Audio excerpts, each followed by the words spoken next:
नमस्कार, सुलगता सवाल में आपका स्वागत है। मैं हूं आपके साथ वक्ता। आज सवाल उद्धव ठाकरे की घिनौनी साजिश पर उठाएंगे, जिससे महाराष्ट्र की अघाड़ी गैंग जल भुन जाएगी।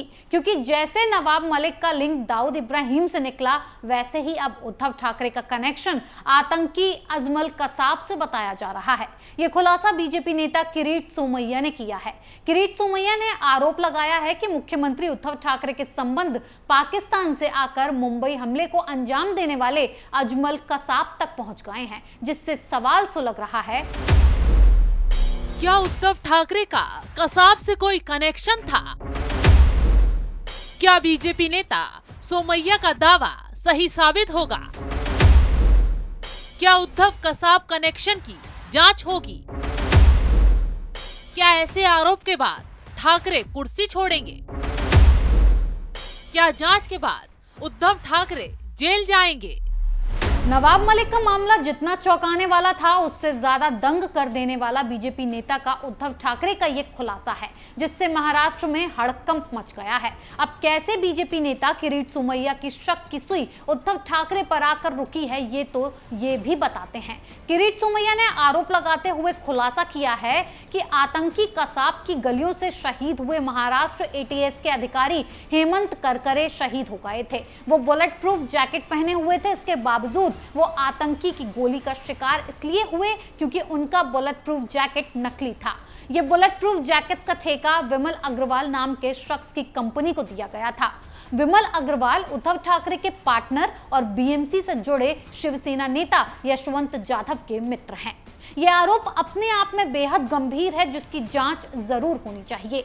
अगर हो सकता है कि अगर जांच की आंच उद्धव तक पहुंची तो नवाब मलिक की तरह उद्धव ठाकरे भी सलाखों के पीछे पहुंच जाएंगे, क्योंकि यह मामला अपने आप में कई सवाल उठा रहा है। ऐसे में अगर जांच सही साबित हुई तो महाराष्ट्र की पूरी अघाड़ी गैंग सवालों के घेरे में आ जाएगी। वैसे ही किरीट सोमैया के इन आरोपों से अघाड़ी गैंग में मंत्री दिलीप पाटिल ने बौखलाना भी शुरू कर दिया है और जवाब में कह रहे हैं कि अच्छा मजाक शुरू किया है, किसी का भी संबंध किसी से भी जोड़ दिया जाता है। उन्होंने ये सवाल उठाया है कि बीजेपी नेता सोमैया को ये सारी जानकारियां आखिर मिलती कहां से हैं। अब कोई इनसे ये पूछे कि उनके नवाब मंत्री मलिक की भी तो इसी तरह के आरोप में जेल गए हैं। उनका तो सीधा अंडरवर्ल्ड डॉन दाऊद इब्राहिम से कनेक्शन निकला। ये खुलासा भी बीजेपी नेता देवेंद्र फडणवीस ने किया था। सबूत दिखाए थे, जिसके बाद जांच शुरू हुई तो आंच में नवाब मलिक सलाखों के पीछे पहुंच गए। और तो और कोर्ट में ईडी ने जो सबूत पेश किए, उन सबूतों ने भी साबित कर दिया कि वाकई नवाब का आतंकियों से कनेक्शन है। तो देखा आपने कैसे महाराष्ट्र में आतंक के बलबूते पर घिनौना खेल चल रहा है। अघाड़ी गैंग के नेताओं का एक एक करके कनेक्शन निकल रहा है। अब उद्धव पर कसाब से कनेक्शन के आरोप लगे हैं, तो अब इस बात की भी जांच बनती है। दूध का दूध, पानी का पानी होना चाहिए। इसके साथ ही बीजेपी नेता किरीट सोमैया ने शरद पवार को भी घेरा है। किरीट सोमैया ने कहा है कि शरद पवार के नवाब मलिक दाऊद इब्राहिम के पार्टनर हैं, तो उद्धव ठाकरे का कसाब से व्यावसायिक संबंध जुड़ता है। अगर जुड़ता है तो उद्धव ठाकरे को भी रडार पर लिया जाना चाहिए और सच सामने आना चाहिए, क्योंकि उद्धव के एक मंत्री ने तो सिस्टम में रहकर देश को चूना लगाया। तो सोचिए, ये लोग न जाने क्या क्या इंफॉर्मेशन दे रहे हैं और आने वाले वक्त में ये लोग देश के लिए खतरा भी बन सकते हैं। क्योंकि उद्धव पर शक की सुई इसीलिए भी जा रही है क्योंकि नवाब मलिक पर इतने बड़े बड़े खुलासे हो गए, लेकिन उनका इस्तीफा नहीं लिया जा रहा है, जिससे सवाल ये उठ रहा है कि क्या उद्धव नवाब मलिक से डरते हैं? उनके डर की वजह दाऊद इब्राहिम है, क्योंकि अगर नवाब मलिक का इस्तीफा लिया तो नवाब का आका दाऊद नाराज हो जाएगा और फिर उद्धव गैंग को न जाने क्या क्या झेलना पड़ेगा।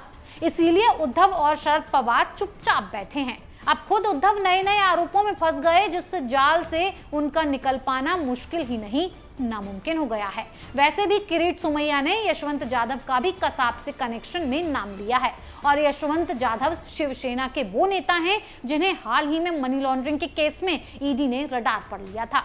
यानी कि एक एक करके अघाड़ी गैंग के नेताओं का चिट्ठा खुल रहा था। अब खुद आका उद्धव भी जाल में फंस गए हैं और अगर ऐसा है तो वक्त रहते मोदी सरकार को महाराष्ट्र में एक्शन लेना होगा। उद्धव हो या फिर उनका कोई और नेता, सबके खिलाफ जांच बिठानी होगी ताकि महाराष्ट्र के साथ साथ देश को बड़ी साजिश से बचाया जा सके। वही जैसे ही किरीट सोमैया ने ये आरोप लगाए वैसे ही उद्धव ठाकरे और उनकी पार्टी में भगदड़ मच गई। हाल ही में किरीट सोमैया ने उद्धव ठाकरे पर बीजेपी को निशाना बनाने का भी आरोप लगाया था। वो समय समय पर उद्धव ठाकरे की गैंग का राज खोलते रहते हैं, इसीलिए अघाड़ी के निशाने पर रहते हैं। हाल ही में किरीट सोमैया की पत्नी ने संजय राउत पर 100 करोड़ का मानहानि केस ठोका है। आरोप लगाया है कि संजय राउत ने उनके परिवार पर टॉयलेट घोटाले के झूठे आरोप लगाए। फिलहाल इस केस की भी जांच शुरू हो जाएगी और वो दिन भी दूर नहीं जब शिवसेना के बड़बोले नेता संजय राउत भी सलाखों के पीछे पहुंच जाएंगे।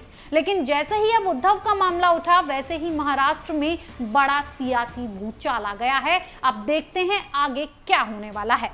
सुलगता सवाल में आज के लिए इतना ही। कल फिर नए सवालों के साथ पेश होंगे। तब तक के लिए देखते रहिए कैपिटल टीवी। नमस्कार।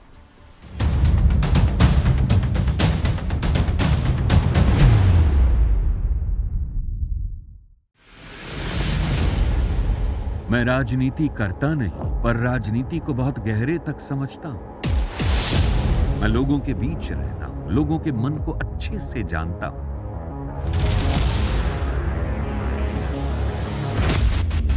पब्लिक और पॉलिटिक्स की हर नब्ज को खूब पहचानता हूं। संघर्ष की सियासत से सत्ता के सिंहासन तक मैं हर खबर से खरा सच निकालता हूं। ना कोई दौड़, ना कोई race. Capital TV, Uttar Pradesh.